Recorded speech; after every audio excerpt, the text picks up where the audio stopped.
मित्रों, कैसे हैं आप सब लोग। उत्कर्ष की ऑनलाइन क्लासेज में आप सभी का स्वागत है। मित्रों, हिंदी विषय की व्याकरण वाले भाग को हम आरंभ कर चुके हैं।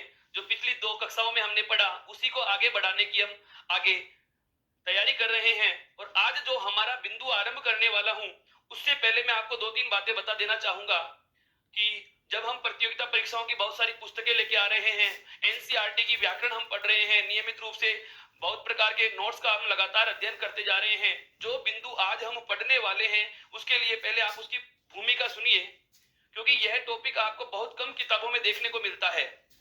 अधीनस्थ बोर्ड की परीक्षाएं मान ले, जिसमें पटवार है, ग्राम सेवक हो सकती है, आपके एलडीसी लेवल की पोस्टें हो, चाहे पीटीटी की परीक्षा हो या रेट लेवल की परीक्षाएं होती हैं, इस प्रकार की इन परीक्षाओं में यह वाला बिंदु कम हमें देखने को मिलता है। लेकिन यदि द्वितीय श्रेणी अध्यापक भर्ती परीक्षा की बात की जाए या प्रथम श्रेणी स्कूल व्याख्याता भर्ती परीक्षा की बात की जाए, पुलिस सब इंस्पेक्टर की बात की जाए, तो इस परीक्षा प्रकार की परीक्षाओं में जो हम आज बिंदु चर्चा करने वाले हैं वहां से प्रश्न पूछे जाते हैं और पूछे जाते रहे हैं।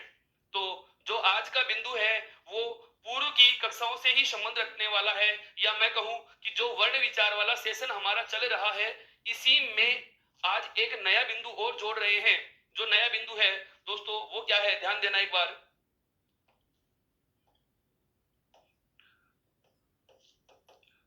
साहित्य कोश। नया बिंदु जो है हमारा आज का वो है साहित्य कोश व शब्दकोश। आज जो बिंदु हम चर्चा करने वाले हैं, जिस बिंदु से संबंधित विचार मैं आपसे साझा करूंगा, वो बिंदु है साहित्य कोश व शब्दकोश का उपयोग। साहित्य कोश व शब्दकोश का उपयोग किस तरीके से किया जाता है, साहित्य कोश व शब्दकोश के उपयोग की पद्धतियां क्या क्या। सबसे पहले आपके जहन में ये सवाल आ रहा है कि हिंदी हम वर्ण, संधि, संज्ञा, सर्वनाम इस प्रकार के बिंदु तो पढ़ते आ रहे हैं, लेकिन ये ऐसा कौन सा बिंदु आ गया जो बहुत प्रकार की किताबों में, अनुक्रमणिका में अपना कोई स्थान ही नहीं दिखाता।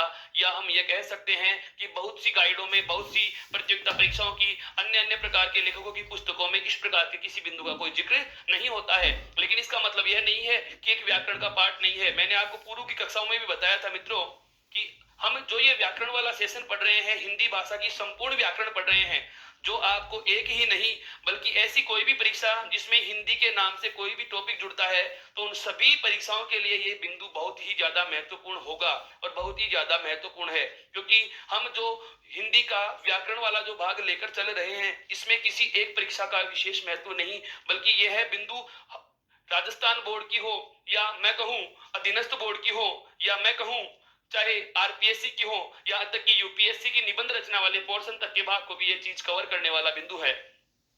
और समग्र व्याकरण के ऊपर हम चर्चा आरंभ कर रहे हैं, और समग्र व्याकरण की चर्चा में नियमित रूप से हमारे जो पूर्व के जो लेक्चर हो चुके हैं उनमें भी आपने देखा होगा कि हमने हर एक महीन से महीन, बारीक से बारीक बात को भी बहुत विस्तार से समझा है, बहुत विस्तार से इसको पढ़ा है। और इसी बात को आगे लेते हुए, इसी कड़ी को जोड़ते हुए मैं आज जो बिंदु आरंभ करने वाला हूं, साहित्य कोश और शब्दकोश का जो उपयोग है किस तरीके से किया जाता है। हाँ, आपका ये सोचना सही भी है कि इसमें प्रश्न क्या आते हैं, ये बिंदु है क्या।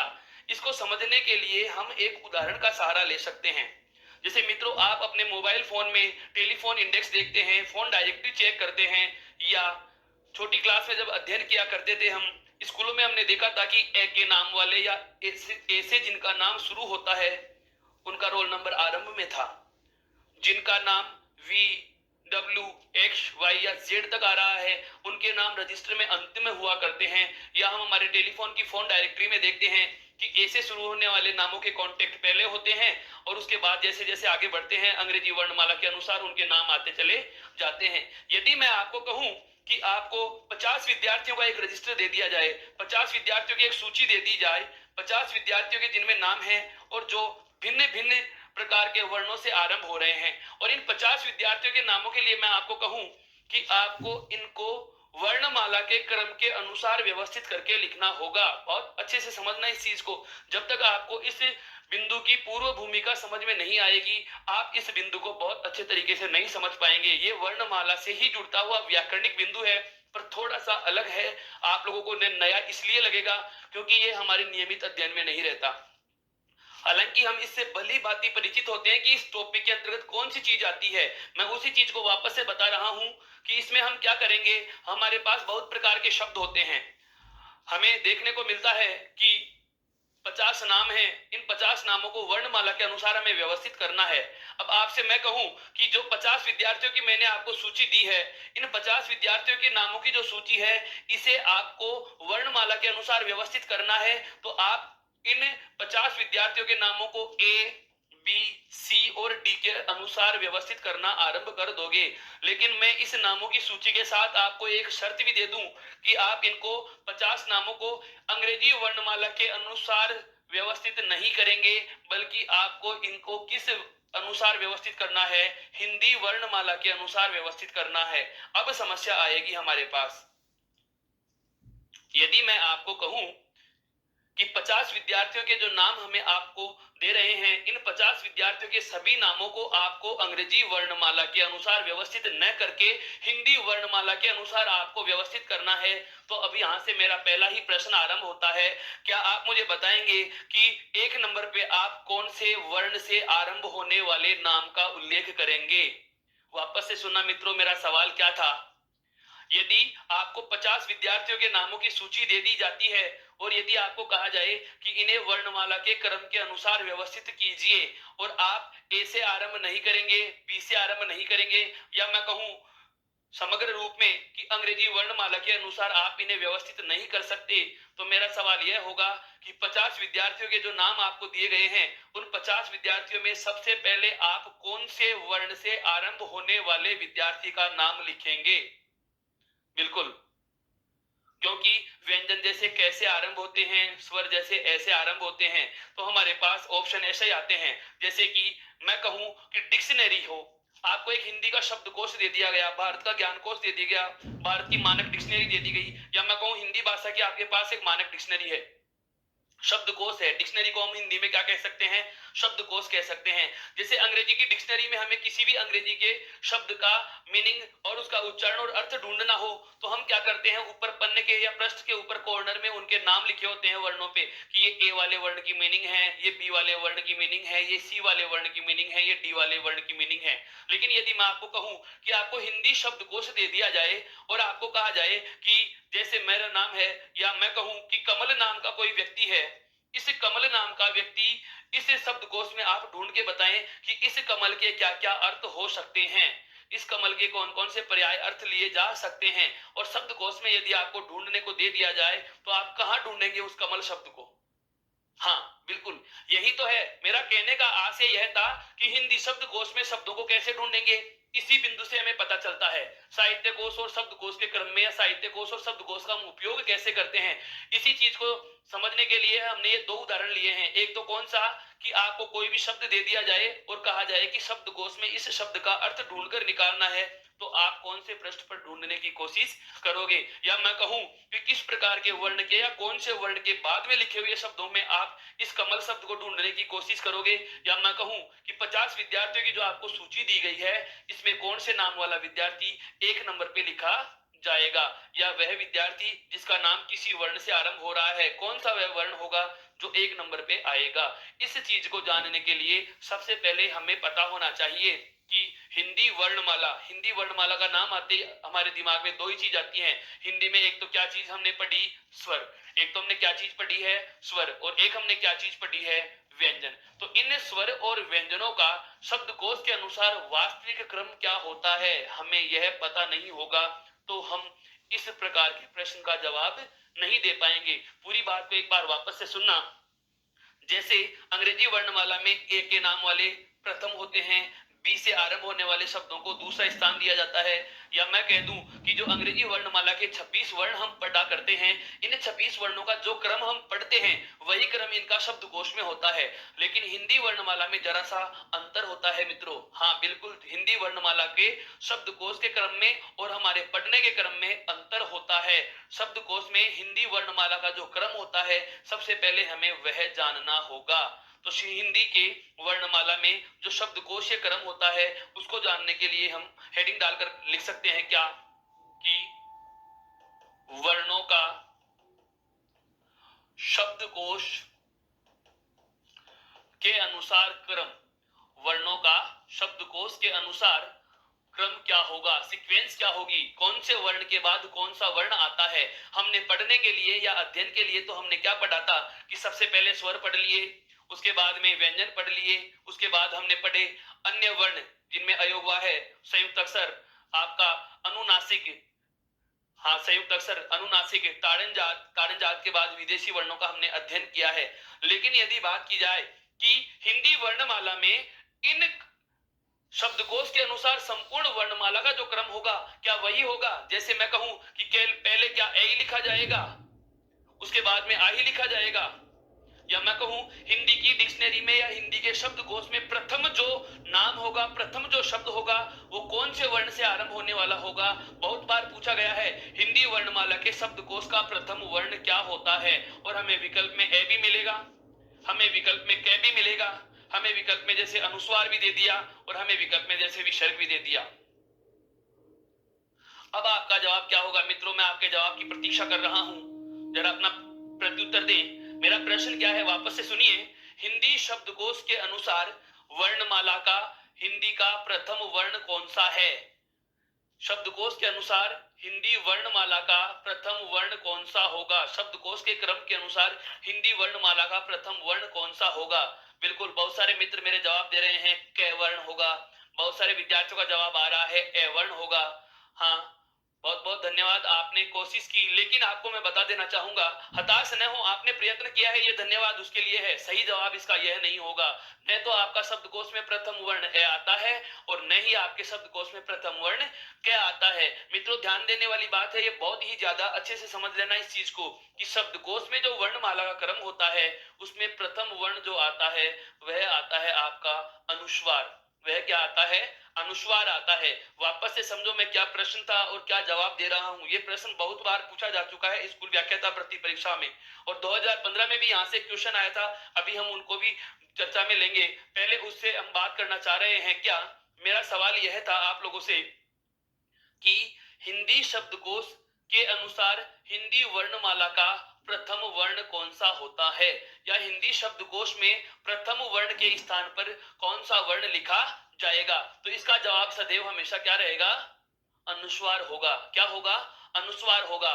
तो अब ये अनुस्वार मैंने बता दिया, याद कैसे रहेंगे, इनका वास्तविक क्रम क्या होता है। तो अभी सबसे पहले हम क्या करते हैं, संपूर्ण वर्णमाला के क्रम को पढ़ लेते हैं, या मैं कहूं कि पहले मैं आपको शब्दों का अध्ययन करवाने से पहले ये चीज बताना चाहूंगा कि कौन से वर्ण के बाद कौन सा वर्ण पूछा जाता है, कौन से वर्ण के बाद कौन सा वर्ण लिखा जाता है, और उसके बाद हम बात करेंगे कि यहाँ से प्रश्न किस किस प्रकार से पूछे जाते हैं। एक बार ध्यान देना इस बात पे, एक बार ध्यान देना इस बात पे कि वर्णों का शब्दकोश के अनुसार जो क्रम है वो क्या होता है। देखो, सबसे पहले शब्दकोश में क्या लिखा जाता है, अनुस्वार। सबसे पहले शब्दकोश में क्या लिखा जाता है, अनुस्वार लिखा जाता है। मित्रों, सबसे पहले शब्दकोश में क्या लिखा जाता है, अनुस्वार लिखा जाता है। तो ये लो जी, सबसे पहला वर्ण क्या हो गया, अनुस्वार। अनुस्वार के ठीक बाद में हमने पढ़ा था, देखो इधर ध्यान देना, अनुस्वार और विसर्ग, इन दोनों वर्णों को, अनुस्वार और विसर्ग, इन दोनों वर्णों को हमने कल नाम दिया था अयोगवाह्य ध्वनियां। क्या नाम दिया था, अयोगवाह्य ध्वनियां। वापस से सुनना, अनुस्वार और विसर्ग को हमने कल जो नाम दिया था वह नाम था अयोगवाह्य ध्वनि, अर्थात यह अनुस्वार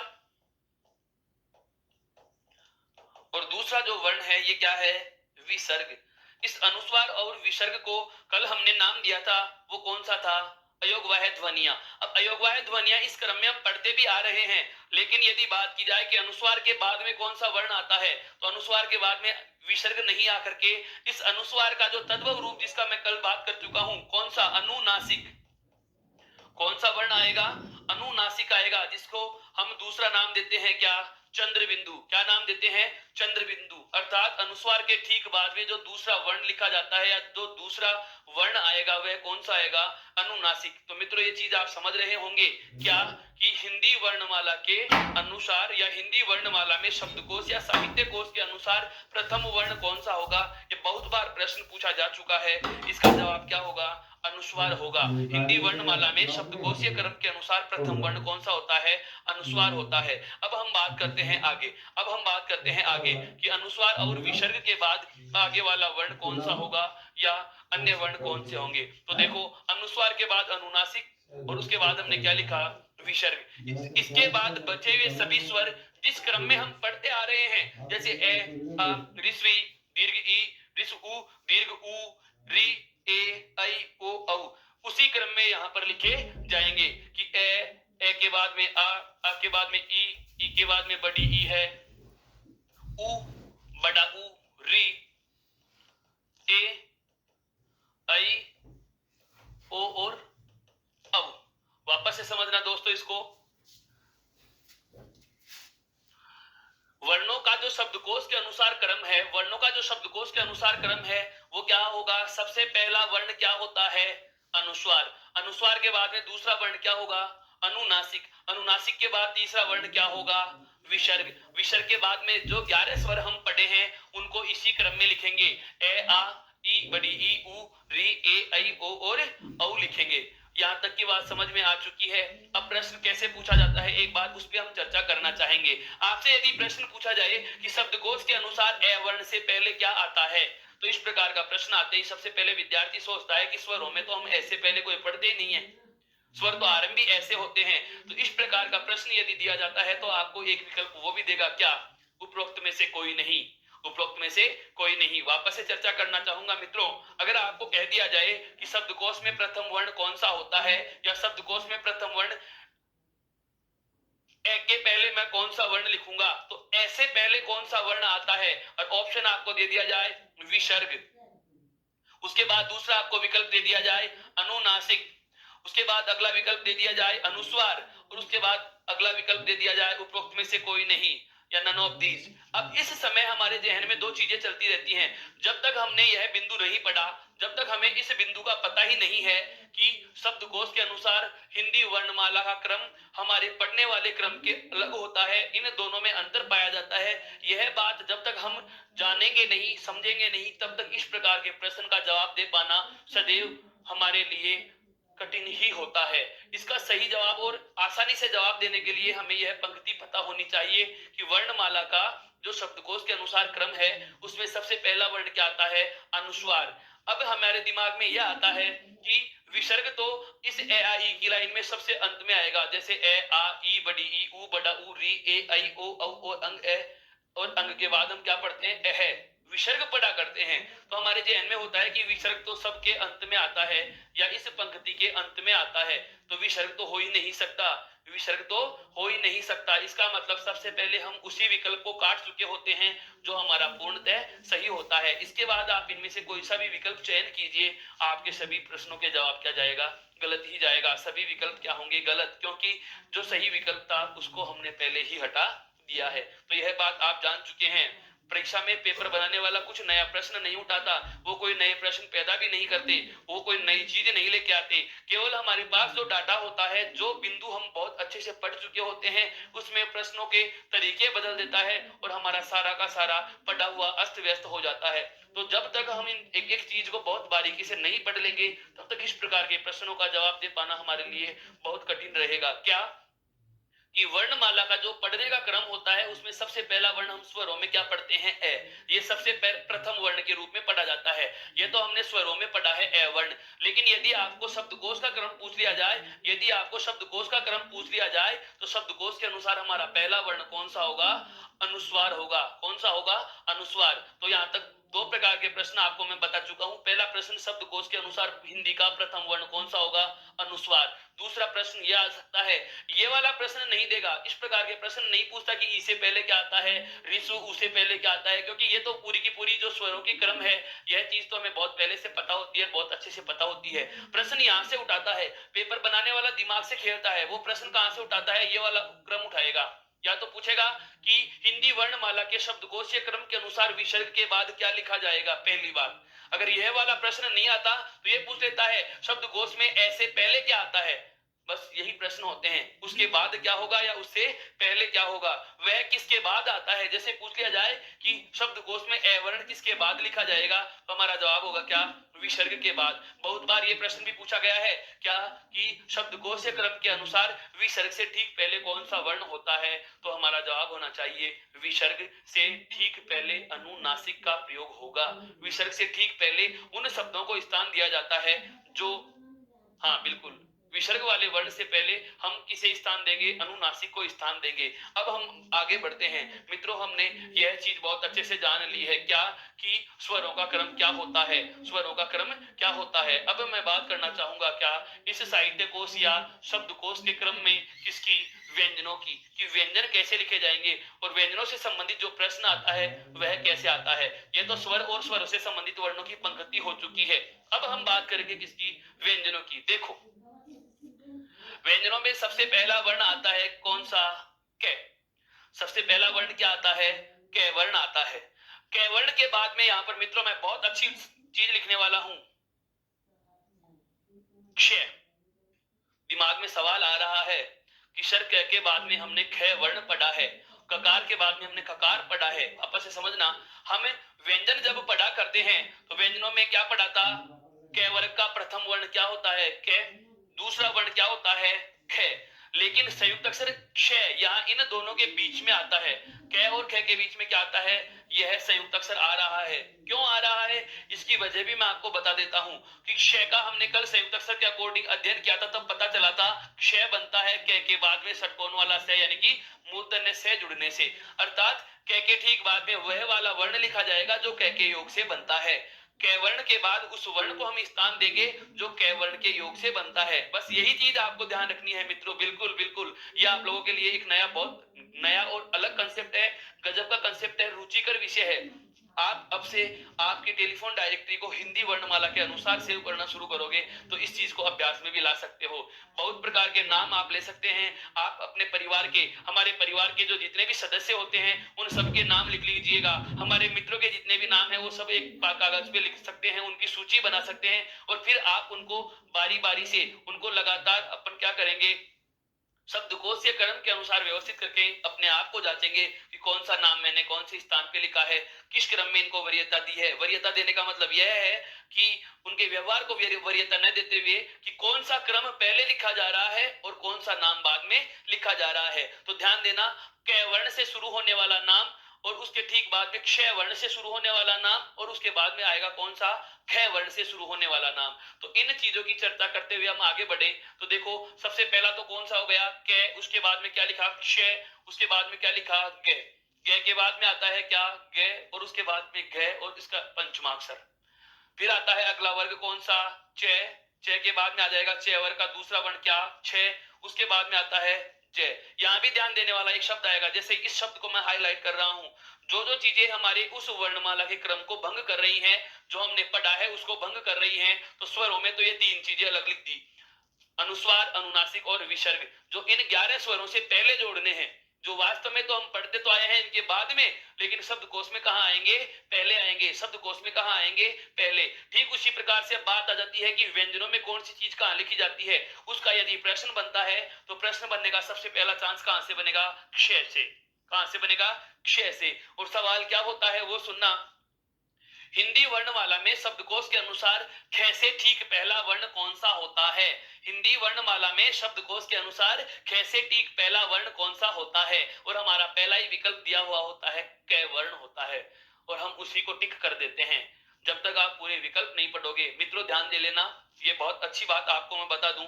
वैसे आप सब कुछ जानते हैं, अगर आपने उत्कर्ष का चैनल अभी तक भी सब्सक्राइब नहीं किया है, आपने ई उत्कर्ष का ऐप अभी तक डाउनलोड नहीं किया है, टेलीग्राम को अभी तक आपने इंस्टॉल नहीं कर रखा, तो आप टेलीग्राम से इसकी पीडीएफ प्राप्त नहीं कर पाएंगे। ये सारी चीज आपको पीडीएफ फॉर्मेट में टेलीग्राम पे और हमारे ई उत्कर्ष ऐप पर भी मिलेंगी, तो आप उसको इंस्टॉल कीजिए, लाइक कीजिए, शेयर कीजिए और कमेंट में अपने सुझाव भी लिखिए और ऐसे ही साथ देते रहिए। वापस से बता रहा हूँ, बहुत अच्छी चीज है ये, ध्यान रख लेना।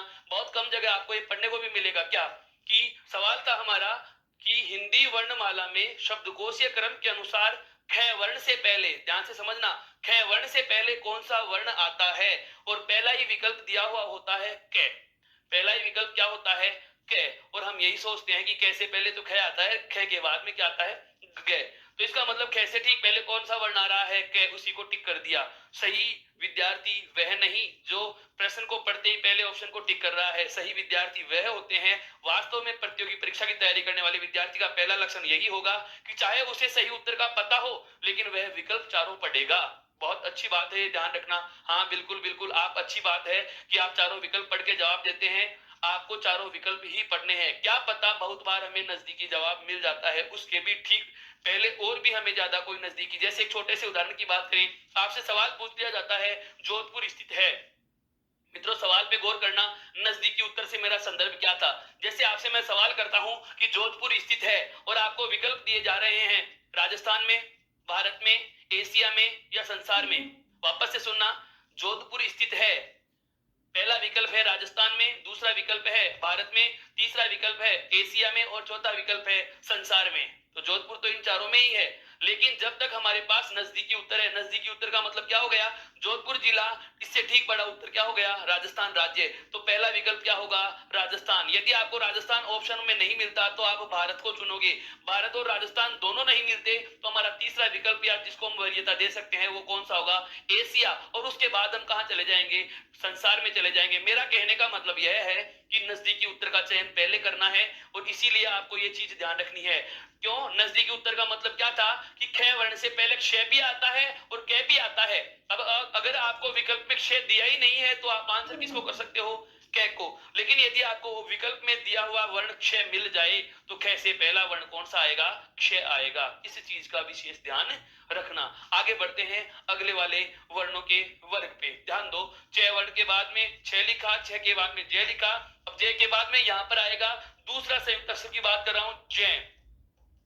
जो मैंने आपको कल बताया था, जो हिंदी वर्णमाला के 4 संयुक्त अक्षर होते हैं, वो चारों संयुक्त अक्षर जिस वर्ण के योग से मिल रहे हैं, उनका जो प्रथम वर्ण होता है, उनके योग के समूह का जो प्रथम वर्ण होता है, ये संयुक्त अक्षर उसके ठीक बाद लिखे जाते हैं। जैसे ग का सही विभाजन अगर हमें पूछा जाए तो ग का सही विभाजन होता है जय प्लस अण खाली इसी वर्ग की, और उसके बाद में ए जुड़ा हुआ है। अर्थात जय का सही स्थान क्या होगा, जय वर्ण के बाद होगा। कहां होगा, जय वर्ण के बाद होगा। उसके बाद में हमें पता है झ और इसी वर्ग का पंचमाक्षर लिखा जाएगा। उसके बाद आगे बढ़ेंगे तो अगला वर्ग कौन सा आता है, ट वर्ग। ट वर्ग के बाद में ट वर्ग में ट, ठ, ड और ढ और अण। अब यहाँ भी आपके जहन में सवाल आ रहा है कि सर आपने यहाँ पर 2 वर्ण और बताए थे जिनको ताड़नजात नाम दिया जाता है। एक बार इधर लिख रहा हूं, एक तो ये ढहता और एक ये ढहता। इन दोनों के नीचे यदि ताड़नजात चिन्ह लगा दिया जाए तो ये बन जाते हैं अढ़ और अढ़। इन दोनों को हम शब्दकोश के क्रम के अनुसार व्यवस्थित करेंगे, लेकिन उससे पहले आपको बहुत अच्छी बात आपको जाननी होगी, जिसकी चर्चा हम बाद में करने वाले हैं। क्या कि इनसे कभी कोई नया शब्द आरंभ नहीं होता। इन दोनों वर्णों का प्रयोग हम किसी नए शब्द के प्रथम वर्ण के रूप में नहीं करते। क्यों नहीं करते, इसका कारण भी हम अभी चर्चा करेंगे। पहले यह वाली बात समझ लें, उसके बाद अगला वर्ग जो आएगा शब्दकोश के क्रम के अनुसार, उस वर्ग में पहला वर्ण क्या आएगा, तय। तय के बाद में एक संयुक्त अक्षर आता है, कौन सा दोस्तों, तय। तीसरा पूछा जाने वाला प्रश्न, तीसरा पूछा जाने वाला बिंदु, तीसरा वह वर्ण हमारे पास आ चुका जहां से सवाल बनता है। यानी कि पहला तो हमारे पास आया कौन सा, क्ष क्षत्रिय वाला, कि इसके पहले कौन सा वर्ण आता है या इसके बाद कौन सा वर्ण आता है। यह कौन से वर्ण के बाद लिखा जा रहा है, या क्ष किस वर्ण के बाद पहले लिखा जाता है। यहाँ पर दूसरा वर्ण और ये तीसरा वर्ण, तीनों संयुक्त अक्षरों का स्थान हमें पता चल चुका है कि ये संयुक्त अक्षर जिस वर्ण समूह से बनते हैं, उस वर्ण समूह के प्रथम वर्ण के बाद ही इनका प्रयोग हो जाएगा। उसके बाद में आपको उसी क्रम में लिख देना है जिस क्रम से पढ़ते आ रहे थे, थ, द, ध और न। उसके बाद में अगला वर्ग आ जाएगा प, फ, ब, भ और म। उसके बाद में आएगा ये अंतस्थ वाला वर्ग पूरा का पूरा, और उसके बाद में आता है मित्रों कौन सा, से। यहां से भी सवाल आएगा, कौन सा, से के योग से बनता है कौन सा संयुक्त अक्षर, श्रेय। कल हमने चौथे और अंतिम संयुक्त अक्षर की बात की थी, श्रेय। श्री गणेशाय नमः में लिखते हैं ना श्रेय। इस श्रेय का सही विभाजन जो होता है मित्रों, वो होता है क्या, श्रेय का सही विभाजन क्या होता है, से और उसके बाद में मूर्धन्य रे और रे के बाद में कौन सा वर्ण जुड़ा हुआ है, ए।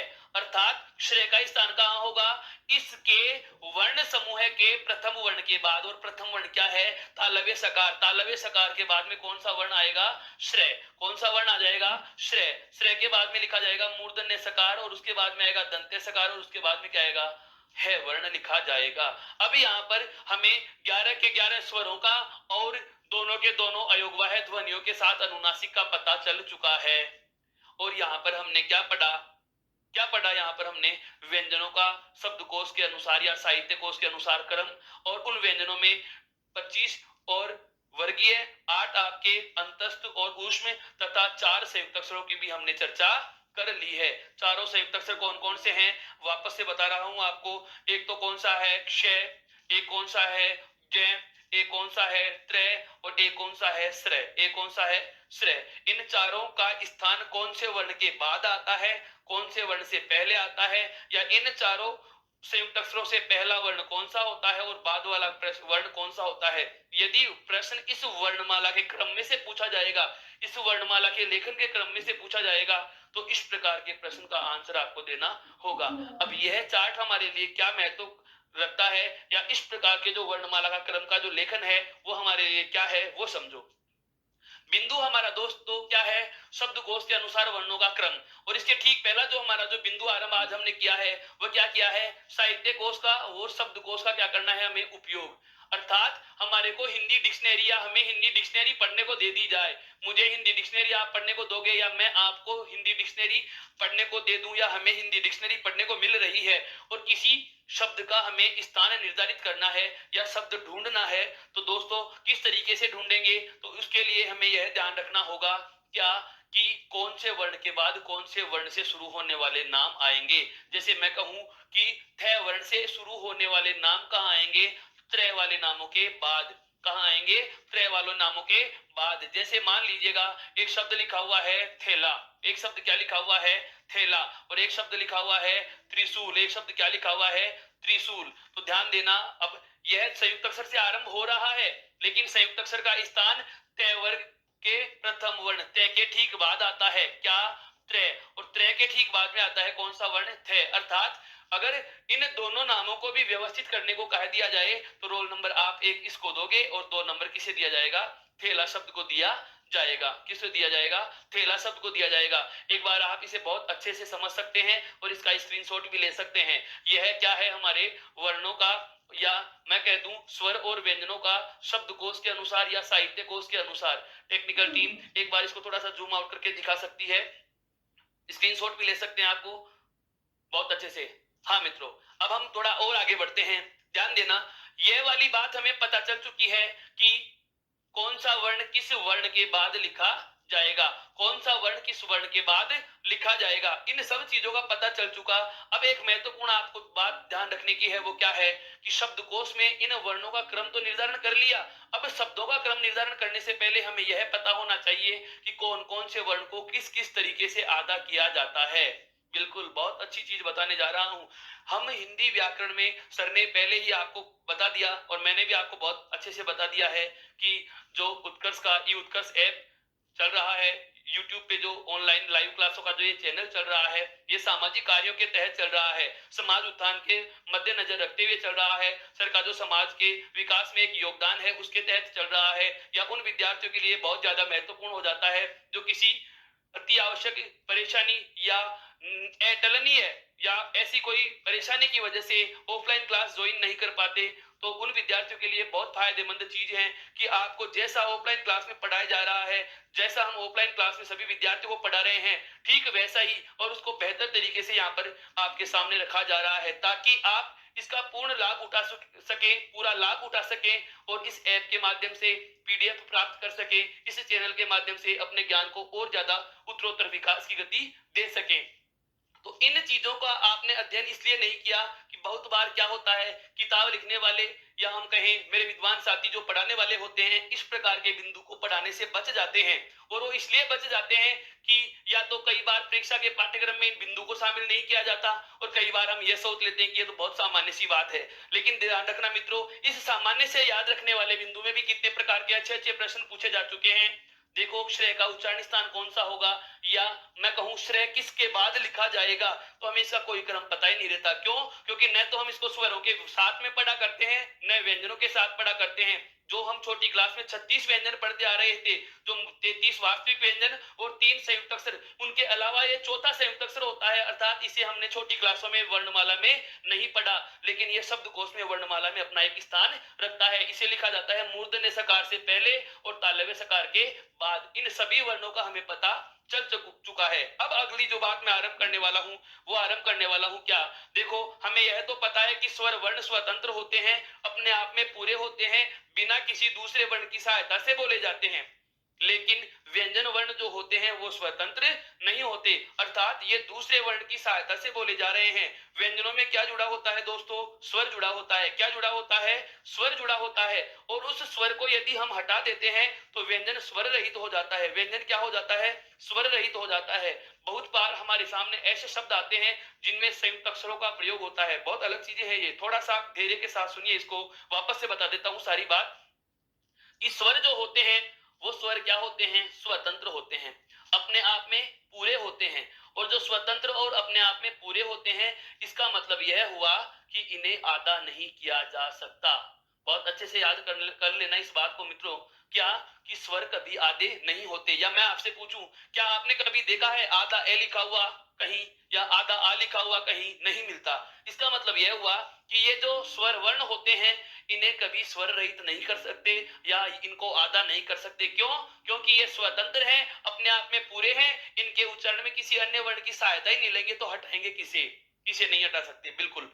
हाँ, लेकिन व्यंजन स्वतंत्र नहीं होते, व्यंजनों में दूसरे वर्ण की हेल्प ली जाती है, दूसरे वर्ण की सहायता ली जाती है। तो जिसकी सहायता हम ले रहे हैं, जरूरी थोड़ी है, आवश्यक थोड़ी है कि वह लगातार सहायता हमें मिलती ही रहे। क्या पता सहायता करने वाला वर्ण अपना साथ छोड़ के चला जाए, इसका मतलब ये आधे अधूरे हो सकते हैं। तो समस्त वर्णों को, जो व्यंजन के वर्ण होते हैं, इन समस्त व्यंजन वर्णों को हम आधा कर सकते हैं। और आधा करने के बाद यदि लिखा जाए तो मैं कहूं, जैसे इसी चार्ट पे या इसी बोर्ड पर हम इन समस्त व्यंजनों को आधा लिखें तो कैसे लिखेंगे? अकेला हो तो आप इन सबके नीचे क्या जोड़ सकते हो? हलंत चिन्ह जोड़ सकते हो। क्या जोड़ सकते हो? हलंत चिन्ह जोड़ सकते हो दोस्तों। यदि किसी भी व्यंजन वर्ण को आधा लिखना है, अकेला व्यंजन वर्ण लिखना हो, तो उसको हम हलंत लगा के आधा लिख सकते हैं या स्वर रहित प्रदर्शित कर सकते हैं। मेरा कहने का मतलब यह हुआ कि यदि आप अकेले व्यंजन के नीचे हलंत लगा देते हैं तो देखने में वह माना जाता है कि इसमें स्वर जुड़ा हुआ नहीं है। मेरा सवाल यहां से नहीं है, मेरा बिंदु यह भी नहीं है, यह बात आपको बहुत पहले से पता थी, लेकिन मैं इसकी सहायता से जो अगले चरण पे पहुंचने वाला हूं उसका संकेत दे रहा हूं। वो सुनिए। क्या मैंने आपसे कहा कि किसी व्यंजन को आपको आधा करना है, मैंने आपसे कहा कि किसी व्यंजन को आपको आधा करना है, तो आपने क्या किया कि सर हलंत लगा दो। चलो मान लिया हलंत लगा दिया। अब हलंत लगा करके तो आप इनको संयुक्त शब्द में तो लिख नहीं सकते ना। अकेला वर्ण यदि लिखना हो, जैसे वापस से समझना, जैसे कै वर्ण है। अब इस कै वर्ण को देखने से पता चलता है कि इसमें स्वर जुड़ा हुआ है, अर्थात इसमें ए जुड़ा हुआ है। लेकिन मैं यदि आपको कहूं कि इस कै में से आपको ए हटा देना है, तो आप इसके नीचे हलंत लगा दोगे और इसके योग में क्या लिख दोगे? ए। अर्थात अब इस कै में ए जो जुड़ा हुआ था वह बाहर आ चुका है। वह कहां आ चुका है? बाहर आ चुका है। लेकिन अब मैं आपको कहूंगा कि यदि मुझे इस स्वर रहित कै वर्ण को किसी शब्द में प्रयुक्त करना हो तो क्या हलंत लगा के ही लिखूंगा? हाँ, मेरा सवाल यही है। क्या? कि किसी व्यंजन वर्ण को स्वर रहित शब्द में प्रयोग करना हो या किसी व्यंजन को आधा किसी शब्द में लिखना हो तो किस तरीके से लिखा जाएगा? अर्थात इस संपूर्ण बिंदु को एक अपन शीर्षक का नाम दें, हम एक शीर्षक से संबोधित करना चाहें कि कहना क्या चाह रहे हैं, तो वह शीर्षक होगा कि व्यंजनों को स्वर रहित लिखना। व्यंजनों को स्वर रहित लिखना, कि किसी भी व्यंजन को किसी शब्द में यदि हमें स्वर रहित लिखने की आवश्यकता महसूस हो तो उसे स्वर रहित कैसे किया जाता है, उस वाले बिंदु पे बात करते हैं। ध्यान देना, देखो हमें स्वर रहित किसे करना है? व्यंजनों को। एक बार मैं इधर व्यंजन लिखूंगा, ये चीज ध्यान रखने की है। जैसे व्यंजन है हमारे पास कौन कौन से? कै, खे, गे, घे और ये खाली। उसके बाद है चे, छे, जे, झे और ये खाली। उसके बाद में है टे, ठे, डे, ढे और अणे। फिर है अगला ते, थे, दे, धे, ने। और उसके बाद में है पे, फे,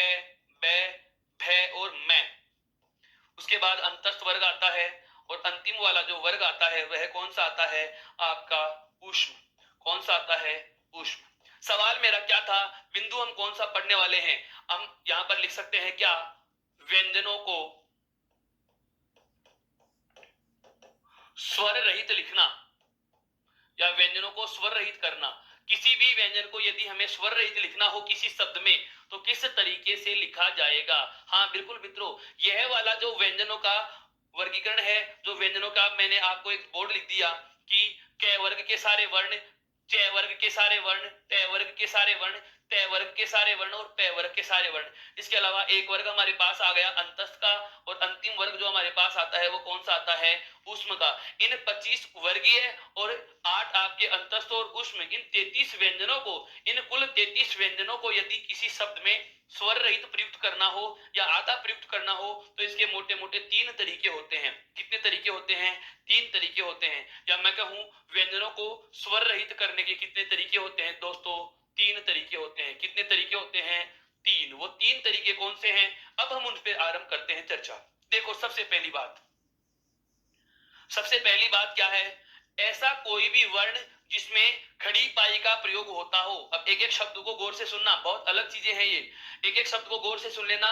व्याख्याता भर्ती परीक्षा, पुलिस एसआई और तृतीय श्रेणी अध्यापक भर्ती परीक्षा, स्पेशल एजुकेशन संस्कृत डिपार्टमेंट वाली व्याख्याता भर्ती परीक्षा के लिए ये बहुत ज्यादा महत्व का बिंदु है। इस चीज का ध्यान रहे क्या कि ऐसा कोई भी वर्ण जिसमें खड़ी पाई का प्रयोग हो। खड़ी पाई तो जानते हैं आप सभी, वापस से बताऊं एक बार, जैसे किसी वर्ण को लिखने के लिए हम एक कच्चा प्रारूप बनाते हैं, यह वाला जो ये ऊपर लाइन होती है मित्रों, इसे कहा जाता है सिरोरेखा। क्या कहा जाता है, सिरोरेखा कहा जाता है।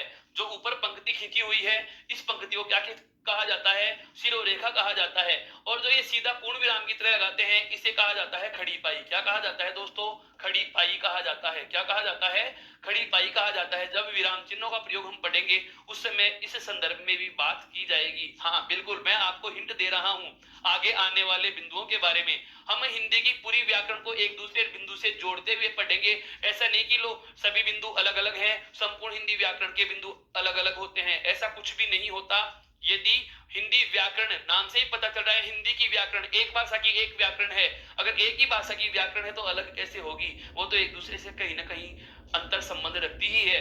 और हम इसको संबंध बनाते हुए ही पढ़ेंगे, इसका संबंध रखते हुए ही पढ़ेंगे। यानी कि मैं कहूं, मैं आपको एक दूसरे टॉपिक को उलझा कर पढ़ाऊंगा, एक दूसरे टॉपिक को रिलेटेड करके पढ़ेंगे, ताकि हमें यह पता भी रहेगा कि कौन सा टॉपिक पढ़ने के बाद आगे वाला बिंदु कौन सा होता है जिसकी तरफ यह बिंदु संकेत कर रहा है। मैंने आपको परसों की कक्षा में यह चीज बहुत अच्छे से बता दी थी कि जैसे स्वर और व्यंजनों को पढ़ लेने के बाद संधि समझने में सहायता मिलती है। इसका मतलब यह हुआ कि संधि, वर्ण और स्वर, या मैं कहूं संधि के लिए आवश्यक जो है वह है वर्ण विचार। तो वर्ण विचार पढ़ेगा तो ही संधि समझ में आती है, और संधि और समास पढ़ लेंगे उसके बाद ही उपसर्ग और प्रत्यय समझ में आएंगे। संधि, समास, उपसर्ग और प्रत्यय पढ़ लेंगे, इन चारों टॉपिकों को पढ़ने के बाद ही हम शब्द शुद्धि वाला भाग बहुत अच्छे से कर पाते हैं। इसका मतलब क्या हुआ कि हिंदी के सारे बिंदु या व्याकरण के सारे बिंदु एक दूसरे से अंतर संबंधित होते हैं, कोई बिंदु अलग नहीं होता। अब आते हैं हम वापस से हमारे बिंदु पे। क्या हमारा बिंदु क्या था कि एक किसी वर्ण को लिखने के लिए ऊपर तो हम जो लाइन खींच रहे हैं इसका नाम तो क्या होता है, सिरोरेखा। और जो सीधी लाइन के रूप में पूर्ण विराम की तरह लगा रहे हैं इसे क्या कहा जाता है, खड़ी पाई। अब व्यंजनों को जो स्वर रहित लिखने का तरीका था उसमें पहला तरीका क्या आ रहा है दोस्तों, कि ऐसा कोई भी वर्ण जिसमें खड़ी पाई का प्रयोग होता हो, बहुत अच्छे से समझना इसको, ऐसा कोई भी वर्ण जिसमें खड़ी पाई का प्रयोग होता हो और वह इस खड़ी पाई से पहले आरंभ होकर पहले ही पूरा हो जाता है। मैंने बहुत अलग बात बोली है, ध्यान से सुनना। कोई भी वर्ण है हमारे पास जिसमें खड़ी पाई का प्रयोग हो रहा है, कोई भी वर्ण है हमारे पास जिसमें खड़ी पाई का प्रयोग हो रहा है, और ऐसा वर्ण जो इस खड़ी पाई के इधर ही लिख दिया जाता है, अर्थात खड़ी पाई से पहले ही आरंभ होता है, पहले ही पूरा हो जाता है।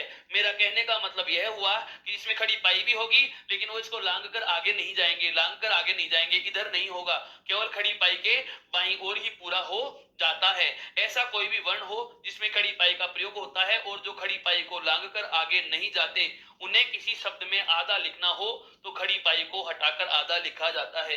ऐसे वर्णों को यदि आधा लिखना हो तो आप क्या कर सकते हो, इस खड़ी पाई को हटा सकते हो, और जैसे ही खड़ी पाई को हटा देंगे यह वर्ण आधा हो जाएगा। खड़ी पाई को हटा देंगे तो यह वर्ण क्या हो जाएगा, आधा। अब उदाहरण से समझिए, जैसे एक वर्ण है हमारे पास ग, जैसे मैंने एक वर्ण लिखा गे। आपको भी यह दिखाई दे रहा है बहुत अच्छे से। एक वर्ण है कौन सा? गे वर्ण है। इस गे वर्ण में देखिए, यह तो गे की जो घुंडी वाला, और ये जो संकेत है खड़ी पाई का, यह संकेत किसका है? खड़ी पाई का। अब पहली बात, क्या मेरा कहने का मतलब यह था, सबसे पहले देखो ये तो है सिरोरेखा, ये तो क्या है भाई? सिरोरेखा। यह क्या है? सिरोरेखा। और यह क्या है? खड़ी पाई। तथ्य क्या कह रहा था? पहला तरीका क्या कह रहा था कि ऐसा वर्ण जो इस खड़ी पाई का प्रयोग करते हुए लिखा जाता है, इस गे में खड़ी पाई का प्रयोग हो गया। बात दो, क्या कि खड़ी पाई से पहले तो ये शुरू हुआ, देखो इधर, और पहले ही पूरा हो गया। मेरा मतलब यह है कि इस गे वर्ण को लिखने के लिए इस खड़ी पाई के बाद हमें कुछ लिखने की आवश्यकता नहीं है। जो भी कुछ लिख रहे हैं इसके पहले ही लिख रहे हैं, इसके हम बाईं तरफ ही लिख रहे हैं, आगे इसके बढ़ नहीं रहे। और ऐसे वर्णों को यदि हमें किसी शब्द में आधा लिखने की आवश्यकता पड़ जाती है, तो ऐसे वर्णों को आधा करने का तरीका क्या होता है? जो ये खड़ी पाई है मित्रों, इस खड़ी पाई को हमें क्या करना होगा? हटा देना होगा। क्या करना होगा? इस खड़ी पाई को हमें क्या करना होगा?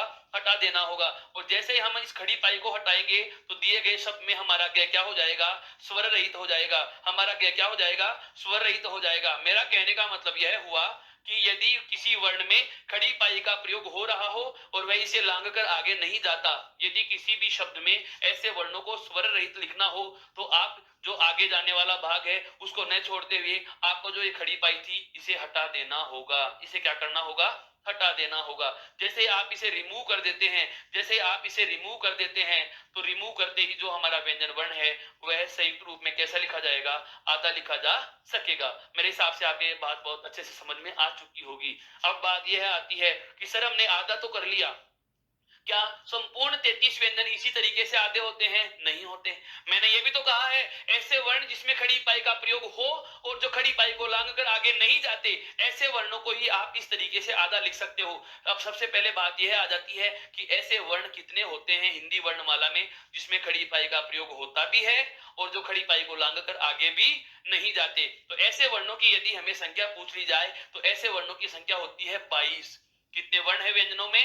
इन 33 में से 22 व्यंजन ऐसे हैं, 22 वर्ण ऐसे हैं जिनमें खड़ी पाई का प्रयोग हो रहा है और जो लांग कर इसको आगे नहीं जाते। अब वो 22 वर्ण कौन कौन से हैं, हम उनको भी चिन्हित कर सकते हैं। देखिए, क वर्ग का दूसरा वर्ण, क वर्ग का दूसरा वर्ण, क वर्ग का तीसरा वर्ण और क वर्ग का चौथा वर्ण।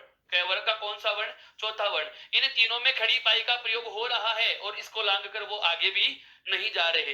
इसके बाद में च वर्ग का पहला वर्ण, च वर्ग का पहला वर्ण, च वर्ग का तीसरा वर्ण, च वर्ग का चौथा वर्ण और क्रम से पांचवा, और क्रम से पांचवा। इस च वर्ग में चारों वर्ण छत्रक को छोड़ करके ये जो चार वर्ण हैं इनमें खड़ी पाई का प्रयोग भी हो रहा है और ये इसको लांग कर आगे भी नहीं जाते। उसके बाद में ट वर्ग का केवल एक वर्ण आता है, कौन सा? अंतिम या ट वर्ग का पांचवा वर्ण ऐसा है जिसमें खड़ी पाई का प्रयोग होता है और जो इसे लांग कर आगे नहीं जाता। उसके बाद में देखो, ट वर्ग में भी प्रथम वर्ण है, ट वर्ग का द्वितीय वर्ण है, ट वर्ग का चतुर्थ वर्ण है और ट वर्ग का पंचम वर्ण है। अर्थात मैं कहूं कि ट वर्ग में केवल एक वर्ण था, ट वर्ग में केवल कितना वर्ण है? एक। च वर्ग में कितने आए? चार। च वर्ग में कितने आ गए? चार। और क वर्ग में कितने आए? तीन। उसके बाद में आपके ट वर्ग में भी कितने आ गए? चार। बात आती है प वर्ग में। देखो, प वर्ग में प्रथम वर्ण, प वर्ग का तीसरा, प वर्ग का चौथा और प वर्ग का पांचवा, ये चार वर्ण इसमें भी ऐसे हैं जिनमें खड़ी पाई का प्रयोग हो रहा है और जो खड़ी पाई को लांग कर आगे नहीं जा रहे। उसके बाद में देखिए यह, उसके बाद में आता है ल और उसके बाद में आता है व वर्ण।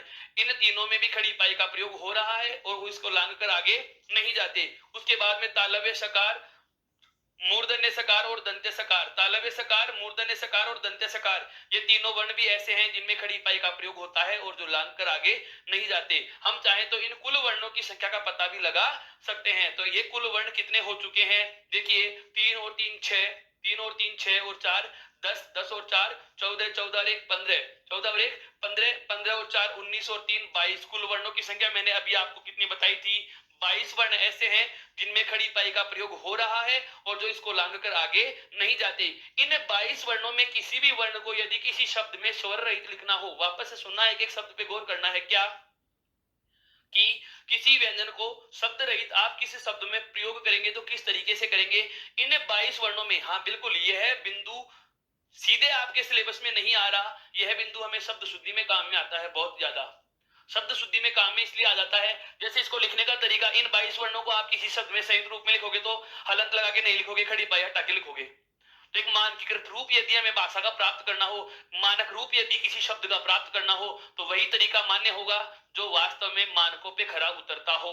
और उसके लिए बता रहा हूं ये चीज क्या, कि इन 33 व्यंजनों में से 22 व्यंजन जो मैंने गोले में आपको हाईलाइट कर दिए हैं, इन 22 व्यंजनों को यदि किसी शब्द में हमें स्वर रहित करके प्रयुक्त करना है, तो जो खड़ी पाई लगी हुई थी इसे हटा देंगे तो ये सारे के सारे वर्ण क्या होंगे, आधे हो जाएंगे। या सारे के सारे वर्ण कैसे लगेंगे, स्वर रहित लगेंगे। तो हमारे पास जो वर्णों को स्वर रहित करने के तरीके थे, इन वर्णों को स्वर रहित करने के तरीकों में सबसे पहला तरीका हमारे पास क्या आया दोस्तों, कि यदि किसी वर्ण में सबसे पहला तरीका क्या आया, खड़ी पाई ली, खड़ी पाई वाले वर्ण, खड़ी पाई वाले वर्ण जो इसे लांघ कर आगे नहीं जाते, खड़ी पाई के वे वर्ण जो इसे लांघ कर आगे नहीं जाते, आगे नहीं जाते, उन्हें आधा लिखने के लिए, उन्हें आधा लिखने हेतु, उन्हें आधा लिखने हेतु, उन्हें आधा लिखने हेतु खड़ी पाई हटा दी जाती है, खड़ी पाई हटा दी जाती है। बहुत अच्छे से समझ में आ रहा होगा। मेरे साथ के साथ बहुत सारे विद्वान साथी ऐसे भी हैं, विद्यार्थी ऐसे भी हैं जो इनको लिखने का काम ही कर रहे हैं। दोस्तों लिखने का काम आपको अगर लग रहा है कि आप समझ नहीं पा रहे हैं और लिखने में ज्यादा समय जा रहा है, तो मैं पहले आपको बता देता हूं, और मैंने आपको बार बार कहा है, लिखने की आवश्यकता नहीं है। आप केवल इन चीजों को समझिए, इन चीजों को लगातार दृष्टिबद्ध तरीके से, नियमित तरीके से माइंड को एक जगह व्यवस्थित और स्थिर करके इनको समझिए, लगातार देखते रहिए। आपको ये सारी चीजें लिपिबद्ध तरीके में, ये सारे के सारे नियम, ये 22 वर्ण अलग से छांटे हुए आपको हमारी ई उत्कर्ष ऐप पे पीडीएफ फॉर्मेट में उपलब्ध हो जाएंगे। आप टेलीग्राम ऐप से भी इनको प्राप्त कर सकते हो। जब तक आपने ई उत्कर्ष का टेलीग्राम ऐप डाउनलोड नहीं किया या इस चैनल को सब्सक्राइब नहीं किया या ई उत्कर्ष ऐप अगर आपने इंस्टॉल नहीं कर रखा है, तो दोस्तों अभी आप इस चीज को कर सकते हैं और ये चीज वहां से प्राप्त की जा सकती है। तो मैं वापस से बता रहा हूं, पहला नियम हमने क्या पता लगा लिया है कि ऐसे वर्ण जिनमें खड़ी पाई का प्रयोग हो रहा है, ऐसे वर्ण जिसमें खड़ी पाई का प्रयोग हो रहा है, जो इसे लांघ कर आगे नहीं जाते, जो लांघ कर आगे नहीं जाते, यदि उन्हें आधा लिखना हो तो खड़ी पाई हटा दी जाती है। उन्हें अगर आधा लिखना हो तो खड़ी पाई हटा दी जाती है, खड़ी पाई को हटाकर आप इन्हें आधा लिख सकते हो। और ऐसे वर्णों की संख्या कितनी होती है, 22 होती है। ऐसे वर्णों की संख्या कितनी होती है, 22 होती है। दोस्तों आपके बात समझ में आ चुकी, बहुत अच्छे से समझ में आ चुकी। अब 33 में से 22 वर्णों का हमें पता चल चुका, बचे हुए कितने वर्ण हैं, 11। उन 11 वर्णों की बात और कर लेते हैं कि 11 वर्णों को कैसे लिखा जाएगा। तो देखो एक बार, दूसरा तरीका, बचे हुए व्यंजनों में 11 वर्णों में नंबर 2 पे नियम, दूसरा नियम क्या आता है, दूसरा तरीका क्या आता है, ऐसा कोई भी वर्ण, ऐसा कोई भी वर्ण जिसमें खड़ी पाई का प्रयोग हो रहा हो, ऐसा कोई भी वर्ण जिसमें खड़ी पाई का प्रयोग हो रहा हो और जो इसे लांघ कर आगे भी जा रहे हैं। बहुत अच्छी बात बोल रहा हूं, अलग बात बोल रहा हूं, समझना दोस्तों। मैंने क्या कहा, खड़ी पाई वाले वर्ण जो लांघ कर आगे नहीं जाते, 22 वर्णों को आधा करना हो तो खड़ी पाई हटा के आधा लिखा जा सकता है, ये चीज हमने पढ़ ली। अब दूसरी बात बोल रहा हूं, एक एक शब्द पे गौर करना, क्या कि वे वर्ण जिनमें खड़ी पाई का प्रयोग हो रहा है, वे वर्ण जिनमें खड़ी पाई का प्रयोग हो रहा है, लेकिन जो इसे लांघ कर आगे भी निकल गए, जो इसे लांघ कर दाईं तरफ कूद जाते हैं, जो इसे लांघ कर इधर से शुरू हो रहे हैं और यहां तक पहुंच रहे हैं, बिल्कुल मेरा संकेत आप समझ चुके हैं। ऐसे वर्ण हिंदी वर्णमाला में व्यंजनों के रूप में केवल 2 हैं। ऐसे वर्ण हिंदी वर्णमाला में व्यंजनों के रूप में कितने हैं, केवल 2। एक तो कौन सा, कै वर्ण। एक तो कौन सा है दोस्तों, कै वर्ण है। एक तो कौन सा है दोस्तों, कै वर्ण ऐसा है जिसमें खड़ी पाई का प्रयोग हो रहा है और जो खड़ी पाई को लांघ कर आगे जा रहा है। और एक पै वर्ण का दूसरा जिसको फै वर्ण बोलते हैं, यह भी ऐसा है जिसमें खड़ी पाई का प्रयोग हो रहा है और जो इसे लांघ कर आगे जा रहा है। कै वर्ण और फै वर्ण, अर्थात ऐसे केवल कितने वर्ण होते हैं, 2। ऐसे केवल कितने वर्ण हैं, 2। एक तो कौन सा है, कै, और एक कौन सा है, पै वर्ण का दूसरा फै वर्ण। अर्थात इन दोनों वर्णों में खड़ी पाई का प्रयोग भी हो रहा है और ये इसे लांघ कर आगे भी जा रहे हैं। अब इसे किसी शब्द में आधा लिखना है तो किस तरीके से लिखेंगे, सुनना एक बात को। अब आपके ध्यान में आ रहा है कि यदि मैं इनमें खड़ी पाई हटा दूं दोस्तों समझना मेरी बात, यदि मैं इनमें खड़ी पाई हटा देता हूं, यदि मैं इसमें से खड़ी पाई हटा देता हूं, तो आपका जैसे कि खड़ी पाई हटा के लिखूं तो ये शब्द कैसे हो जाएगा, इस प्रकार से रहेगा। क्यों? क्योंकि यहां पर जो खड़ी पाई थी, जो यहां पर जो खड़ी पाई है, इस खड़ी पाई को हमने क्या कर लिया, हटा दिया। हमने क्या कर लिया, इस कै वर्ण में जो खड़ी पाई है इसको अगर हटा दिया तो वर्ण का बचा हुआ रूप क्या हो जाएगा, वर्ण का बचा हुआ रूप क्या रह जाएगा, इस प्रकार से हमारे पास कै वर्ण बचेगा जो किसी प्रकार का कोई ध्वनि संकेत नहीं है। देवनागरी लिपि में ऐसा कोई वर्ण का चिन्ह ही नहीं है, अर्थात हम इसमें खड़ी पाई को तो हटा नहीं सकते, खड़ी पाई को तो हटा नहीं सकते। ऐसे ही इसमें फे वर्ण की भी खड़ी पाई को हटाया नहीं जा सकता। तो इसे आधा कैसे करेंगे, आप कहेंगे सर आगे जाने वाले भाग को हटा देंगे। अगर मैं कै वर्ण के इस आगे जाने वाले भाग को हटा दूंगा तो ये वह बचेगा। यदि मैं फे वर्ण के आगे जाने वाले भाग को हटा देता हूं तो ये पे वर्ण बच जाएगा। इसका मतलब आगे जाने वाले भाग को भी नहीं हटा सकते और खड़ी पाई को भी नहीं हटा सकते। इनको आधा करने का तरीका क्या है, इन्हें आधा लिखने के लिए आगे जाने वाला जो भाग है, आगे जाने वाला जो भाग है, इसे इस आगे जाने वाले भाग को आपको आधा हटाना होगा। इस आगे जाने वाले भाग को कितना हटाना होगा, आधा हटाना होगा। जैसे इधर लिखें कि हमारे पास वर्ण क्या दे रखा था, कै वर्ण दे रखा है। हमारे पास क्या दे रखा था, कै वर्ण, और हमारे पास दूसरा वर्ण क्या था, फे वर्ण। मैंने क्या किया है, इनमें जो आगे जाने वाला आधा भाग था ये वाला, इस आगे जाने वाले आधे भाग को मैंने क्या कर दिया, हटा दिया। अर्थात अब इसको परिभाषा के शब्दों में बोले, इसको परिभाषा के शब्दों में बोले तो इसको परिभाषा के शब्दों में ऐसे कहा जा सकता है, दूसरा नियम हो जाएगा ये, वर्णों को या व्यंजन वर्णों को स्वर रहित लिखने का दूसरा नियम क्या हो जाएगा कि वे वर्ण जिनमें खड़ी पाई का प्रयोग होता है और जो इसे लांग कर आगे निकल जाते हैं, वे वर्ण जिनमें खड़ी पाई का प्रयोग होता है और जो इसे लांग कर आगे निकल जाते हैं, उन्हें आधा लिखने के लिए आगे जाने वाले भाग को आधा हटा दिया जाएगा। एक एक शब्द को ध्यान से सुन लेना, वापस से बोल रहा हूं, वे वर्ण जिनमें खड़ी पाई का प्रयोग होता है, वे वर्ण जिनमें खड़ी पाई का प्रयोग होता है और जो खड़ी पाई को लांग कर आगे निकल जाते हैं, जो खड़ी पाई को लांग कर आगे निकल जाते हैं, इस प्रकार के वर्णों को आधा लिखने के लिए आगे जाने वाले भाग को आधा हटा दिया जाता है, आगे जाने वाले भाग को आधा हटा दिया जाता है। अर्थात जो आगे जा रहा भाग था, अर्थात जो आगे जा रहा भाग था, इसको हमने क्या कर लिया, आधा हटा दिया। और जैसे आप किसी आगे जाने वाले भाग को आधा हटा दोगे तो ये दोनों के दोनों व्यंजन वर्ण क्या हो जाएंगे, आधे हो जाएंगे, स्वर रहित हो जाएंगे। आपको यह बात बहुत अच्छे से समझ में आ चुकी है। अब सवाल यह होता है कि कितने वर्ण हैं, केवल दो। इस प्रकार के कितने वर्ण हैं, केवल दो। 22 वर्णों का तो ऐसा था जिनको खड़ी पाई हटा के आधा किया, उसके बाद में बचे हुए दो वर्ण ऐसे आ गए जिनको आगे जाने वाले भाग को आधा हटा के हमने आधा कर दिया। अर्थात हम 24 वर्णों को स्वर रहित कर चुके हैं। अब बचे वर्ण कितने हैं, केवल व्यंजनों में से 9 वर्ण। उनको पढ़ने के लिए अपन बात करते हैं तीसरे तरीके की। किसकी बात करते हैं, तीसरे तरीके की। देखो एक बार ये वाली बात समझ में आ चुकी। वे वर्ण जिनमें 22 वर्ण ऐसे हैं जिनमें खड़ी पाई होती है, आगे जाने वाले भाग को आधा नहीं हटाएंगे, उनमें केवल खड़ी पाई आधी हट जाती है, खड़ी पाई हटा दी जाती है। दूसरा तरीका हमने क्या पढ़ा, वे वर्ण जिनमें खड़ी पाई है भी और जो आगे भी जा रहे हैं तो आगे जाने वाले भाग को आधा हटा करके कै और फे वर्ण दोनों वर्णों को आधा किया जा सकता है। अब आता है हमारा नियम नंबर तीसरा, या तीसरा तरीका, जो किसी व्यंजन को हमें क्या करना है, आधा करना है। तो ध्यान दो कैसे होगा। पहले तो मैं आपको अब वो वर्ण बता रहा हूं जो खड़ी पाई के बिना लिखे जाते हैं, खड़ी पाई के बिना लिखे जाते हैं। तो बिना खड़ी पाई वाले वर्ण कौन कौन से हैं, देखो कै वर्ग में केवल एक बचा हुआ है, कौन सा, पांचवा। ये लो जी, कै वर्ग का पांचवा वर्ण लिख दिया। उसके बाद में चै वर्ग का दूसरा वर्ण, चै वर्ग का दूसरा वर्ण। उसके बाद में टै वर्ग के प्रथम चार, टै वर्ग के कितने वर्ण, प्रथम चार वर्ण। तय वर्ग के कितने वर्ण, प्रथम चार वर्ण। और उसके बाद में आता है तय वर्ग का तीसरा दैदवात, तय वर्ग का तीसरा वर्ण। और उसके बाद में आता है अंतस्थ में एक वर्ण है रे, अंतस्थ में कौन सा है, प्रकंपित, जिसको रे वर्ण बोलते हैं। और एक वर्ण है कौन सा, अंतिम है, कौन सा है वर्ण है। ये 9 वर्ण हो गए। कुल कितने वर्ण हो चुके हैं, 9। इन 9 वर्णों में खड़ी पाई का प्रयोग नहीं होता, इन 9 वर्णों में खड़ी पाई का प्रयोग नहीं होता। अब सवाल यह उठ रहा है कि इन्हें आधा कैसे करें, इनमें तो खड़ी पाई का प्रयोग होता ही नहीं है। देखो मित्रों, जिसमें खड़ी पाई का प्रयोग नहीं होता, पहले तो इन 9 वर्णों के नाम सुनिए। इन 9 वर्णों में इस रे वर्ण के अलावा, इन 9 वर्णों में इस रे वर्ण के अलावा, इस रे वर्ण के अलावा जो 8 वर्ण रह गए, उन 8 वर्णों को कहा जाता है गोल वर्ण। क्या कहा जाता है, गोल वर्ण। एक नया नाम है आप लोगों के लिए, साहित्य के विद्यार्थी स्पेशली ध्यान दे लेना, भाषा विज्ञान वाले विद्यार्थी बहुत अच्छे से समझो इस चीज को।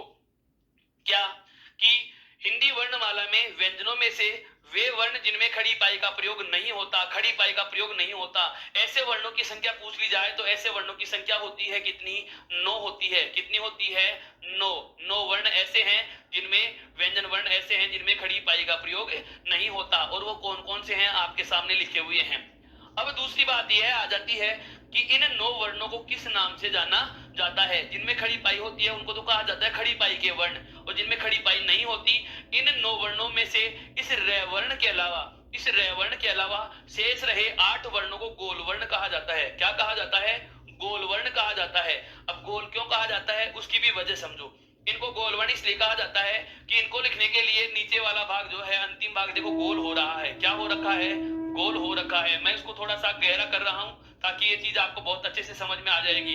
ये देखो, इन 8 वर्णों का नीचे वाला भाग क्या हो रखा है? गोल हो रखा है, अर्थात हमें इस पेन को गोल घुमाना ही पड़ता है। और जो गोल घुमाकर लिखे जा रहे हैं, अर्थात इन्हें क्या कहा जाता है? गोल कहा जाता है। इसमें नीचे से राउंड शेप आ रही है, गोल शेप आ रही है, इसलिए इनको गोल वर्ण कहा जाता है। यह बात आपके समझ में आ चुकी। तो इस एक वर्ण किसको, इस रेप वर्ण रे को हटा रहा हूं। इस रेप वर्ण रे के अलावा, इस रेप वर्ण रे के अलावा, ध्यान से समझना, इस रेप वर्ण रे के अलावा जो 8 वर्ण बचे हैं, उन 8 वर्णों का नाम क्या होता है? गोल वर्ण। उन 8 वर्णों का नाम क्या होता है मित्रों? गोल वर्ण। और इन 8 वर्ण जो गोल वर्ण है, 8 वर्ण क्या है? गोल। और 9 वर्ण कौन से हैं? जिनमें खड़ी पाई का प्रयोग नहीं होता। तो इन 8 गोल वर्णों को यदि किसी व्यंजन में, सॉरी किसी शब्द में आधा लिखना हो तो आप कैसे लिखोगे? हल चिन्ह का प्रयोग करके। किसका प्रयोग करके? अर्थात इन सब के नीचे हलंत लगा दिया जाएगा। इन सब के नीचे क्या लगा दिया जाता है? हलंत लगा दिया जाता है। बहुत अच्छे से समझना इन चीजों को। अभी मैं शब्द बना बना के बताऊंगा कि कौन सा शब्द क्या होता है, किस तरीके से होता है। हमारी भाषा लेखन के एक रूप में निखार आएगा। बहुत सारी चीजें ऐसी होती हैं जिनका हमें पता ही नहीं होता, केवल सांप की लीक पीटने की तरह परंपराओं का निर्वहन करते आ रहे हैं कि हमने तो यह सर ऐसा ही लिखा हुआ पढ़ा है इसलिए मैं भी ऐसा ही लिखता हूं। यदि आपको पूछ लिया जाए कि जैसे विद्यालय में तय और ये, विद्यालय में आप इसी प्रकार से क्यों लिख रहे हो, इसका क्या तरीका है? आप कहोगे इसके अलावा और कोई तरीका ही नहीं बनता। मैं कहूं यह भी अशुद्ध है, तो फिर क्या होगा? इसका मतलब कोई ना कोई वजह है जो इनको इसी प्रकार का लिखने के लिए हमें बाध्य करती है, या इसी प्रकार का कोई ना कोई रूप हमें मानकीकृत रूप प्रदान करता है। तो उन सब बातों की जानकारी हम लेंगे। पहले इतना सा ध्यान रखना है कि 22 और 2 वर्ण जो गोल वर्ण थे, उन 24 को तो हमने खड़ी पाई और आगे जाने वाले भाग को आधा ताकि आधा कर दिया क्रमशः। अब बात आती है 8 वर्ण जो गोल वर्ण के नाम से जाने गए। इन 8 वर्णों में किसी भी वर्ण को यदि किसी शब्द में आधा लिखना हो तो आगे जाने वाले भाग को या खड़ी पाई को हटाने की आवश्यकता नहीं है। केवल इनके नीचे हमें क्या लगाना होगा? हलंत लगाना होगा। केवल क्या लगाना होगा? हलंत लगाना होगा। ये बहुत अच्छे से इस बात को समझ लेना मित्रों कि 8 वर्ण है, इन 8 वर्णों को गोल वर्ण कहा जाता है। और किसी भी गोल वर्ण को यदि किसी शब्द में आधा लिखना हो तो हलंत लगा के लिख सकते हैं, हलंत लगा के लिख सकते हैं। अभी एक तरीका और बताऊंगा आपको। हम क्या करते हैं, जैसे हमारे पास है वर्ण, हमारे पास क्या है वर्ण है। ये है तो स्वयं है आधा, और इसके साथ मुझे जोड़ना है न वर्ण को। जैसे एक शब्द आता है चिन्ह, जैसे एक शब्द आता है चिन्ह, ऐसे लिखा जाता है। और इसी चिन्ह को हम ऐसे भी लिखते हैं ना। और एक अशुद्ध रूप और आता है इस चिन्ह का, जो मेरे बहुत सारे विद्वान साथी और आप लोग भी इस प्रकार के कई बार गलती से या भ्रमवश ऐसे शब्दों का प्रयोग कर जाते हैं। यह वाला चिन्ह में, ये चिन्ह है, इसमें न आधा दिख रहा है वास्तव में, जो कि वर्तनी की दृष्टि से चिन्ह शब्द संकेत वाले पर्यायवाची के रूप में अशुद्ध हो गया वर्तनी की दृष्टि से। लेकिन यहां पर ध्यान दो, देखो इसमें गोल वर्ण का प्रयोग हो रहा है और हमें पता है कि गोल वर्ण है आधा है, इसलिए इसके नीचे क्या लगा हुआ है? हलंत लगा हुआ है। और आगे खड़ी पाई का वर्ण न पूरा लिखा हुआ है।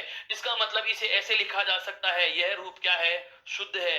यह शब्द क्या है? शुद्ध है। अब आप कहोगे कि सर नीचे वाला भी तो शुद्ध है ना। हाँ बिल्कुल, यह नीचे वाला भी शुद्ध है। तो उसका तरीका क्या होगा कि यदि ऊपर नीचे 2 वर्ण लिख दिए जाएं, जैसे ये न नीचे लिखा हुआ है और है ऊपर लिखा हुआ है, यदि नीचे और ऊपर 2 वर्ण लगातार आपको लिखे हुए दिख जाते हैं तो जो आपको नीचे वर्ण लिखा हुआ दिखता है वह सदैव पूरा होता है, और जो ऊपर दिखाई देता है वह सदैव क्या होता है?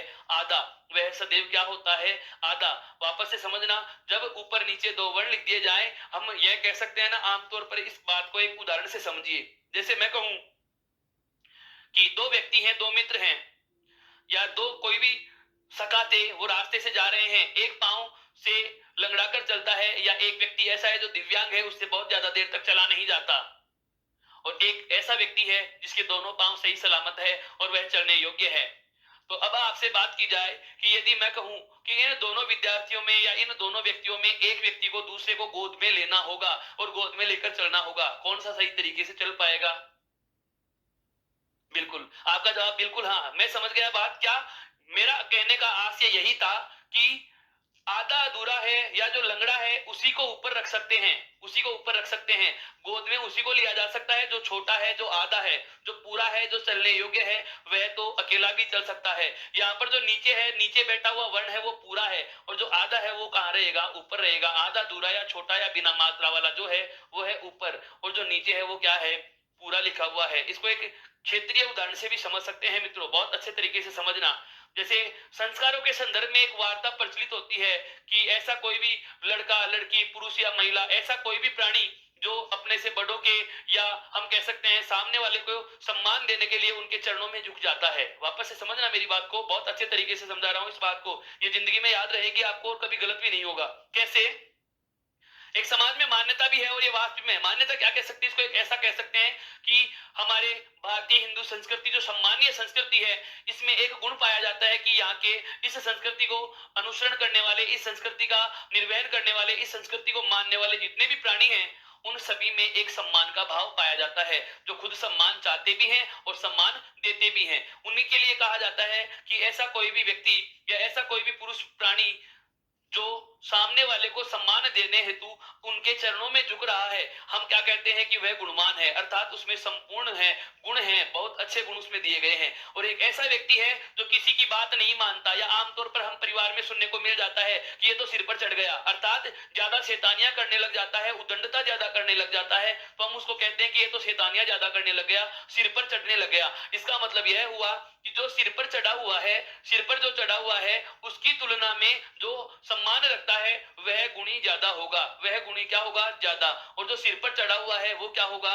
कम गुणी होगा, या उसके गुण क्या रह गए? कम रह गए, आधे रह गए। इसका मतलब यह हुआ, एक लाइन बोल रहा हूं, मुहावरे और लोकोक्ति में आपने बहुत बार सुना भी होगा, पांव पड़ा पूरा और सिर चढ़ा अधूरा। अर्थात पांव में जो पड़ा है, नीचे जो पड़ा है, पांव में जो पड़ा हुआ है वह तो क्या है? पूरा है, और जो सिर पर बैठा हुआ है अर्थात जो ऊपर है वो क्या है? अधूरा है। मेरे हिसाब से दोस्तों आपके बात बहुत अच्छे से समझ में आ गई होगी कि जब ऊपर नीचे दो वर्ण लिख दिए जाएं तो कौन सा पूरा होता है और कौन सा आधा होता है। एक दूसरे उदाहरण से आप इसको और समझ सकते हैं। जैसे हम एक शब्द लिखते हैं, कौन सा? जैसे हम एक शब्द लिखते हैं क्या? युद्ध। जैसे एक शब्द आता है युद्ध, हमें ऐसे लिखना पड़ता है या लिखा हुआ मिलता है युद्ध। इसमें हमें देखने को मिल रहा है कि दह धनुष वाला दह क्या दिख रहा है? आधा। दह धनुष वाला दह क्या दिख रहा है? आधा। लेकिन मित्रों जैसे आपको पता लगेगा कि इस युद्ध को आप ऐसे भी लिख सकते हो, अब हमें पता चल गया क्या कि दह दवात तो है आधा और दह धनुष क्या है? पूरा। तेवर का तीसरा वर्ण क्या है? आधा, क्योंकि गोल वर्ण के नीचे क्या लगा के लिखा जा सकता है? आधा। हलंत लगा के आधा लिखा जा सकता है। तो हमें पता चल गया कि दह के हलंत लगा हुआ है, इसका मतलब दह तो क्या है? आधा, और दह धनुष क्या है? पूरा। यह तो इस तरीके से लिख दिया इसलिए पता चल गया, लेकिन यहाँ पर कैसे पता चलता? वही वाला तरीका देखो, ये पांव में है, ये नीचे है। दह धनुष कहाँ है? नीचे है, पांव में है, तो पांव पड़ा पूरा और जो ये सिर चढ़ा हुआ है ये क्या रहेगा?